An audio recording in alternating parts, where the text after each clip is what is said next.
अगर इंसुलिन लगा के खाना ना खाया तो सबसे बड़ी परेशानी वो शुगर का लो हो जाना है। शुगर एकदम से लो हो सकती है, शुगर ज्यादा होना भी परेशानी है, और शुगर एकदम से गिर जाना भी परेशानी है। तो अगर एक बच्चा इंसुलिन बकायदा लगा रहा है और उसको कोई ऐसी अलामतें आ जाएं कि उसको कपकपाहट शुरू हो जाए, हाथ कपकपाने लगे, बोलने में कोई दुश्वारी आए, नींद महसूस हो, वालिदैन देखें अगर बच्चे को गुस्सा आ रहा है, बहुत ज्यादा गुस्सा करने लग गया, एकदम से गुस्सा आना शुरू हो गया, ठंडे पसीने आने शुरू हो गए, या ज्यादा कंडीशन में झटके लगने शुरू हो गए, तो इसका मतलब है कि बच्चे की शुगर लो हो गई।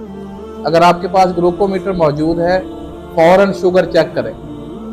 शुगर कम आती है या नहीं भी है तो चीनी घोल के, ग्लूकोज घोल के पानी में पिला दें, या कोई मीठी चीज मुंह में रख दें, टॉफी वगैरह रख दें, और फौरन हॉस्पिटल आए।